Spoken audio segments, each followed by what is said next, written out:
नमस्कार, तुमचे सर्वांचे माझ्या यूट्यूब चॅनलमध्ये मनापासून स्वागत आहे. आज आपण या व्हिडिओमध्ये जैन पद्धतीने मसाला चटणी किंवा तिखट आपण या व्हिडिओमध्ये पाहणार आहोत. अगदी मिरची कोणती घ्यावी, कोणत्या पद्धतीने मिरची घ्यावेत आणि मसाला कशा पद्धतीने भाजावे या सर्व गोष्टी मी या व्हिडिओमध्ये तुमच्यासोबत शेअर केलेल्या आहे.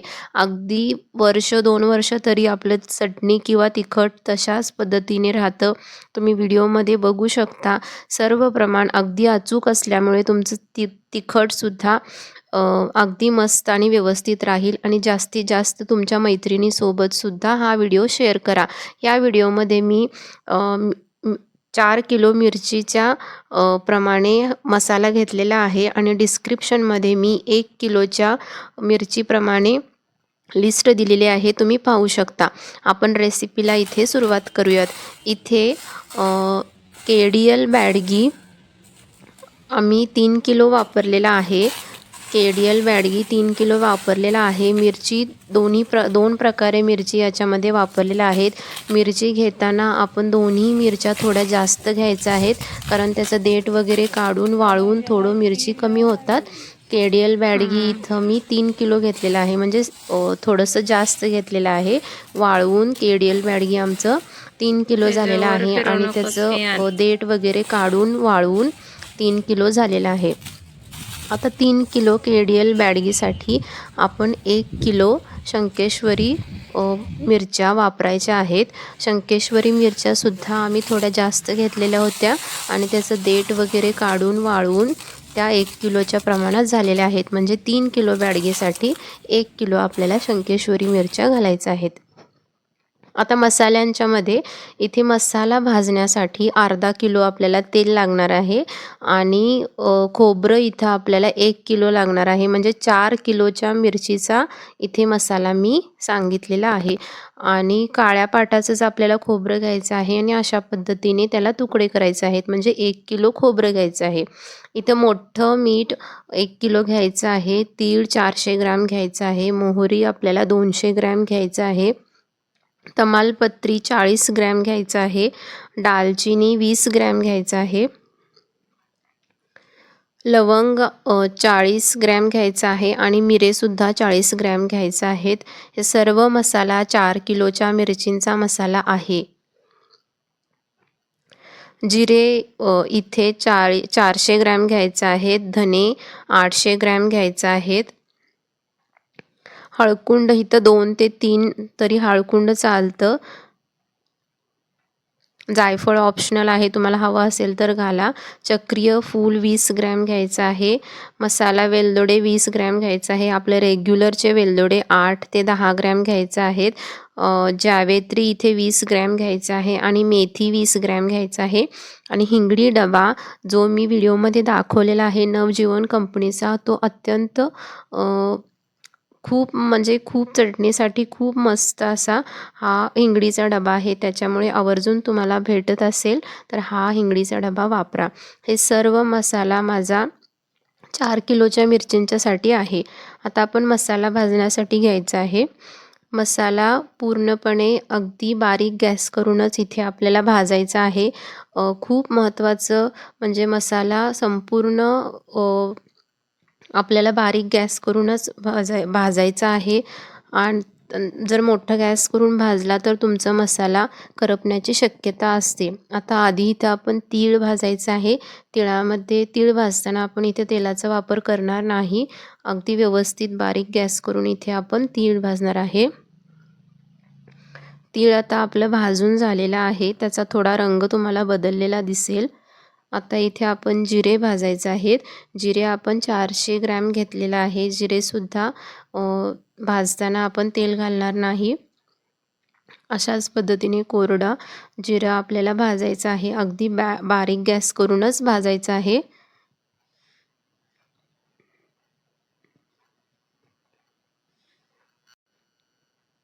आता जिरेसुद्धा आपलं भाजून झालेला आहे. आता आपण इथे मोहरी भाजणार आहे. मोहरी इथे मी 200 ग्रॅम घेतलेला आहे. मोहरी भाजताना सुद्धा आपण तेल घालणार नाही. तुम्हाला डिस्क्रिप्शनमध्ये मी 1 किलोच्या मिरचीच्या प्रमाणात लिस्ट देणार आहे त्याच्या पद्धतीने तुम्ही घेऊ शकता। आता इथं आपलं मोहरीसुद्धा भाजून झालेलं आहे। आता याच्यामध्ये आपण थोडंसं तेल घालणार आहे, अगदी थोड्या प्रमाणात तेल घालणार आहे आणि आधी आपण मिरे भाजणार आहे।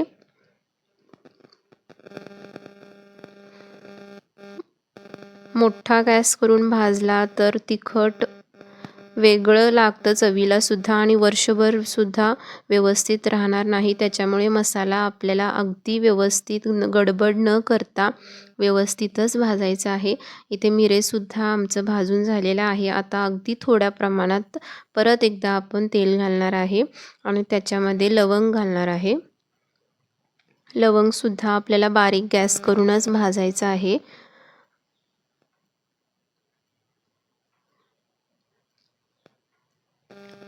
लवंगसुद्धा आता आपलं भाजून झालेलं आहे। आता परत एकदा थोडंसं तेल घालायचं आहे आणि त्याच्यामध्ये आपण चक्रीय फूल आणि मसाला वेलदोडे दोन्ही एकत्र भाजणार आहे।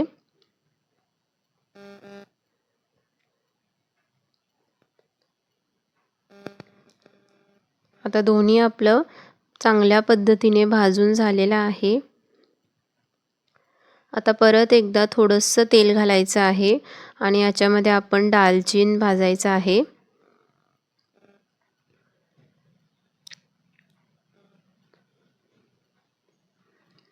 दालचीन सुद्धा बारीक गॅस करूनच भाजायचं आहे।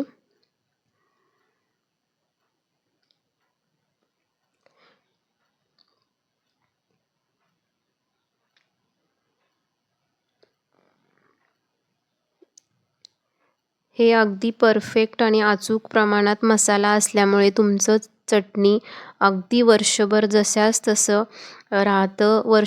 वर्षभर त्याच्यापेक्षा जास्त सुद्धा 1.5 वर्ष 2 वर्ष तरी चटणी आपलं असंच राहतं। पण 2 वर्ष तर आपण काय ठेवत नाही, परत एकदा आपण ते वर्षातून बनवतोच। त्याच्यामुळे आपलं लाल तिखट अगदी व्यवस्थित राहतं आणि हे प्रमाण अगदी परफेक्ट आहे। आता थोडंसं तेल घालून वेलदोडेसुद्धा भाजून घ्यायचे आहेत। आता थोडंसं तेल घालून परत आपण मेथी भाजणार आहोत। मेथीसुद्धा बारीक गॅस करूनच भाजायचं आहे। आता मेथीसुद्धा आपलं भाजून झालेलं आहे, त्याचा थोडा रंग बदललेला तुम्हाला दिसेल। आता थोडंसं तेल घालून आपण याच्यामध्ये जावेत्री 20 ग्रॅम घेतलेला आहे ते भाजायचं आहे। अगदी जैन पद्धतीने हा मसाला होतो, त्याच्यामुळे आपली भाजीची टेस्ट खूप छान होते। त्याच्यामुळे अशा पद्धतीने मसाला तुम्ही यावर्षी करून बघा, तुमची चटणी अगदी मस्त आणि परफेक्ट होते।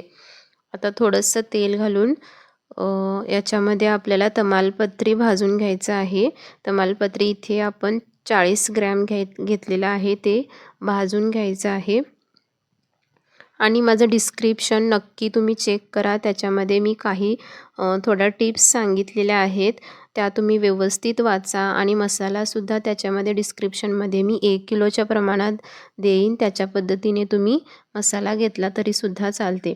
आता इथे हळकुंड माझं मोठं होतं, ते आता त्याला थोडं बारीक मोठं असं करून घ्यायचं आहे आणि ते थोड्याशा तेलामध्ये परतून घ्यायचं आहे। जायफळ इथे ऑप्शनल आहे, पण तुम्ही घातला तर 4 किलोसाठी आम्ही अर्धं जायफळ वापरलेलं आहे, ते तुम्ही घालू शकता। घातला नसला तरीसुद्धा चालतं आणि घालणार असाल तर 4 किलो मिरच्यांच्यासाठी अर्धा जायफळ वापरायचा आहे। आता थोडंसं तेल घालून जे आपण हिंगडी घेतलेलं होतं नवजीवन कंपनीचं, ते थोडं हिंगडी आपल्याला या तेलामध्ये घालायचं आहे आणि याच्यामध्ये आपण धने भाजणार आहे। बऱ्याच जणी काय करतात की चटणी किंवा मिरच्या चेचण्यासाठी जातो तेव्हा तेलामध्ये हिंगडी घालतात, पण ती हिंगडी काय होते की तेलामध्ये खालच्या साईडला बसते आणि त्याची टेस्ट एवढं जास्त येत नाही। त्याच्यामुळे आपण काय करणार आहोत, ज्यावेळी आपण धने भाजतो त्यावेळी थोड्याशा तेलामध्ये थोडं हिंगडी घालायचं आहे आणि त्याच्यानंतर त्याच्यामध्ये 2-3 बॅचमध्ये, कारण धन्याचा वापर जास्त असतो, ते धने 2-3 बॅचमध्ये आपण भाजून त्यावेळी हिंगडी आपल्याला त्याच्यामध्ये वापरायचं आहे. असं केल्याने काय होतं की हिंगडीची टेस्टसुद्धा खूप छान येते मसाल्यांच्यामध्ये आणि हिंगडी सर्व बाजूनी व्यवस्थित मिक्स होते. आता थोडंसं जास्त तेल घालायचं आहे आणि आपल्याला खोबऱ्याचे तुकडे याच्यामध्ये भाजून घ्यायचे आहेत. व्यवस्थित लाल होईपर्यंत आपल्याला खोबऱ्याचे तुकडे भाजून घ्यायचे आहेत. आणि खोबरे ज्यावेळी आपण नेतो चटणी काढण्यासाठी त्यावेळी मसाला वेगळा आणि खोबरं वेगळं न्यायचं आहे. खोबरं आणि मसाला एकत्रित मिक्स करायचं नाही. ते एका वेगळ्या डब्यामध्ये आणि मसाला एका वेगळ्या डब्यामध्ये आपल्याला न्यायचा आहे. आणि मिरची घेताना तुम्ही व्यवस्थित मिरची घ्यायचं आहे आणि थोडंसं जास्त मिरची घ्यायचं आहे, कारण वाळवून त्याचं देठ काढून मिरची थोडा आपली कमी होते. त्याच्यामुळे अर्धा किलो 1 किलो आपल्याला अर्धा किलो दोन्ही एक्स्ट्राच घ्यायचं आहे आणि दोन्ही वजन करूनच आपल्याला त्याच्यानंतर मसाला घ्यायचा आहे. मिरचीच्या प्रमाणामध्ये आपल्याला वाळवून झाल्यानंतर मसाला घ्यायचा आहे. कारण वाळवल्यानंतर त्याचं देठ काढल्यानंतर मिरचीचं वजन थोडं कमी होतं. त्याच्या पद्धतीने आपल्याला मसाला घ्यायचा आहे. आता मसाला पूर्णपणे भाजलेला आहे. आता मिरची काढण्यासाठी जातो त्यावेळी आपल्याला 4 किलोच्या मिरच्यांच्यासाठी साधारण अर्धा किलो तेल आपल्याला कडक करायचं आहे आणि त्याला थंड करून आपल्याला न्यायचं आहे. आणि अशा पद्धतीने ज्यावेळी आपण डंकात चेचण्यासाठी जातो मसाला त्यावेळी त्यांनी बरोबर चेचतात, पण नेताना आपण फक्त मिरची वेगळं, खोबरं वेगळं आणि मसाला वेगळं न्यायचं आहे. तुम्ही बघू शकता किती छान पद्धतीने तिखट झालेला आहे. अगदी मऊ अशा पद्धतीने तिखट झालेला आहे. ह्याला चिनी मातीच्या भरणीमध्ये ठेवायचं आहे, पण डायरेक्ट तिखट त्याच्यामध्ये घालायचं नाही. आपण कॅरी बॅगचा वापर करायचा आहे आणि त्याच्यामध्ये आपल्याला हे तिखट भरून ठेवायचं आहे. तिखट भरून तुम्ही गेल्या वर्षीचं चटणी बघू शकता. मी व्हिडिओमध्ये तुम्हाला दाखवलेलं आहे. किती लाल अशा पद्धतीने आणि मऊ अशा पद्धतीने हे तिखट आहे आणि ह्याला वर्षभर झालेलं आहे चटणीला. आणि आता ह्या वर्षीचं तिखट तुम्ही बघू शकता किती लाल आणि मऊ असे झालेलं आहे. हे प्रमाण माझं व्हिडिओमधलं अगदी अचूक प्रमाण आहे. त्याच्यामुळे व्हिडिओ तुम्ही जास्तीत जास्त तुमच्या मैत्रिणींना शेअर करा आणि माझा व्हिडिओ आवडला असेल तर लाईक, शेअर आणि सबस्क्राईब करा. समजा तुम्हाला मसाला घेण्यासाठी अवघड वाटत असेल तर मला नक्कीच कमेंट करा की तुमच्या मिरच्या किती आहेत. त्याच्या पद्धतीने मी तुम्हाला कमेंटमध्ये मसाल्यांचं लिस्ट देईन. थँक्यू.